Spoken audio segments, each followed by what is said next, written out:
মূলত প্রথম ১ বিঘের উপরে বাড়ি এক মালটা দিয়ে শুরু করি। আর যখন মালটা দিয়ে আমি শুরু করি ২০১৮ সালে, তখন অনেকে আশেপাশের লোকজন এবং আমার আত্মীয়স্বজন তারা বলতেছে যে আমাদের দেশে মালটা হবে না বা আমাদের ওয়েদারে এগুলো হবে না, কারণ টক হবে। তাদের শত বাধা ডিঙিয়ে আমি প্রাথমিকভাবে চাষ করি এবং মোটামুটি ১ম বছরেই কিছু ফলন পাই এবং আমি আশেপাশে যে আমার লোকগুলো আছে বা যারা আমার ওই সময় বিরোধিতা করছিল বা তারা আমাকে নিরুৎসাহিত করছিল বাগান না করার জন্য, তাদেরকে আমি ফল প্রয়োগ করে দেখি এবং তারাই পরবর্তীতে আমাকে উৎসাহিত দেয় যে ভবিষ্যতে কীভাবে আরও বাগান বৃদ্ধি করা যায়। এবং সেই লক্ষ্যে আমি ২০২২ সালে যখন আঙ্গুর শুরু করব, ওই সময় দেখা যায় অনেকে আমার ফ্যামিলি থেকে শুরু করে আমার অনেক আত্মীয়স্বজন বাধা করছে যে আঙ্গুর আমাদের দেশে হবে না। একটা প্রচলিত নীতি আছে যে আঙ্গুর ফল টক। সেই বাধা ডিঙিয়ে আমি ২৩ সালে কিছু ফলন পাই এবং এই ফলনগুলো আমি আমাদের আত্মীয়স্বজন বা আশেপাশে অনেককে পরখ করে দেখি এবং এর মিষ্টতা এবং বাজারে যে আঙ্গুরগুলো পাই তার থেকে অনেক বেশি আমি মনে করি। ওই লক্ষ্যে আমি ওই বছরে আমি আরও ১ বিঘা এক্সটেনশন করি এবং এবছর আমি অনেক গাছে, প্রায় আমার এখানে ২০০ গাছে রয়েছে মাতৃগাছ, এর মধ্যে প্রায় ৫০টি ভ্যারাইটির মধ্যে এবছর আমি ফলন পাবো।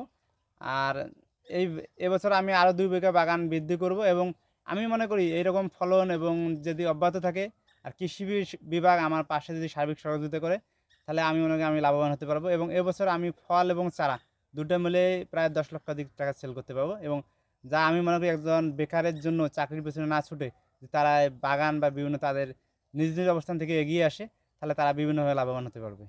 আমার এখানে মালটা, কমলা, আম, আঙ্গুর, ড্রাগন, লটকন সব মিলে ২৩ বিঘা আছে। আমার সবগুলো আলাদা আলাদা স্টেপ বাই স্টেপ করা আছে। তাহলে আমি এখানে মিশ্র ফল চাষ করছি এই জন্য আমার মনে করেন এখন আঙ্গুর পাকতেছে, ১ মাস পর আমার আম আসবে, আমের পর আমার লটকন আসবে, লটকনের পর আমার ড্রাগন আসবে এবং তারপর মালটা আসবে। আমার ১২ মাসে যেন আমি ফল বিক্রি করতে পারি বা স্টেপ বাই স্টেপ বিক্রি করতে, ওই লক্ষ্যে নিয়ে আমি বিভিন্ন বা মিশ্র ফল যেটা চাষ বলে, আমরা মিশ্র ফল চাষ করি।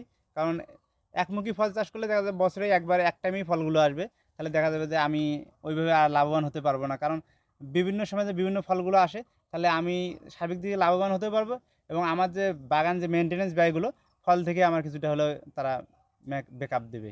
না, আমার এখানে বাড়ি এক মালটা আছে, সাজুরপিকে ইয়েলো মালটা আছে, এরকম প্রায় আমার ৪০ থেকে ৫০টি ভ্যারাইটি রয়েছে, সবগুলো বাজার কোয়ালিটি ফুল মালটা হচ্ছে। এখানে আমি বাণিজ্যিকভাবে ২০টা জাত নিয়ে কাজ করতেছি আলট্রা হাইড্রোজেন সিটিতে। আলট্রা হাইড্রোজেন সিটি মূলত এমন একটা পদ্ধতি, অল্প জায়গায় অধিক কীভাবে ফলন উৎপাদনশীল একটি জাত বা কীভাবে ফলন নেওয়া যায় সেই রকম পদ্ধতি। এই পদ্ধতিতে আমার বাড়ি 4 আছে, বাড়ি 13 আছে, ব্যানানা ম্যাঙ্গো আছে, কিং চাকাপাত আছে, তাইওয়ান রেড আছে, অস্টিন আছে, উষা পূর্ণি, উষা সুরিয়া, এরকম প্রায় ২০টি জাত রয়েছে। সবগুলো বহির্বিশ্ব থেকে নিয়ে আসা আমাদের দেশের জাতগুলো। আর বিভিন্ন কৃষিবিদ ভাই এবং বড় বড় বাগানে তাদের নার্সারি আছে, তাদের মাধ্যমে জাতগুলো আমি সংগ্রহ করে এখানে বাণিজ্যিকভাবে ৩ বিঘায় আম চাষ করি, প্রায় ৮০০ গাছ নিয়ে। আমার এখন বিক্রির মতো আঙ্গুর আছে আর ১৫ থেকে ১ মাসের মধ্যে আমার আম হবে প্রায় ২০-২৫টি জাতের মধ্যে। মালটা এখন ছোট আছে, মালটাগুলো নভেম্বরে হারভেস্টের টাইম, আর ওই হিসেবে মালটাকে এখনো সাইজে ছোট হবে। আর এরপরে আমের পরবর্তীতে আসবে লটকন আছে আমার ৩ বিঘা, প্রায় ২০০ গাছ।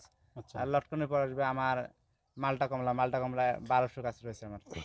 এখানে আমার অনেক প্রকার ফলের চারা রয়েছে, মালটা, কমলা, আঙ্গুর, ড্রাগন, আম, পেয়ারা, মানে সকল প্রকার ফলের যেগুলো চারা আছে সব আমার কাছে চারাগুলো আছে। এগুলো আমি সারা বাংলাদেশে ডেলিভারি দিয়ে থাকি। আর অনেকে আছে, অনেক ভাই এসে সব বাগান দেখতে এসে মুগ্ধতা হয়, তারা সরাসরি ২-১টা গাছ নিয়ে যায় তাদের নিজ নিজ জায়গা থেকে রোপণ করার জন্য। আমি আবু রাহান ফারুক, কুড়িগ্রাম সদর উপজেলা, বেলগাছা ইউনিয়ন, হরিরাম মৌজা। আর এটা ত্রিভুবনী বাজারের দক্ষিণে ১ কিলো পাশেই। আর ত্রিভুবনী বাজারে এসে বললে যে আমরা বেলগাছার কাজীর বাসা যাব, তাহলে যে কোনো কাউকে বললে তারা বাসা দেখে দিবে। আর সরাসরি আমার সঙ্গে যোগাযোগ করে আসতে পারেন।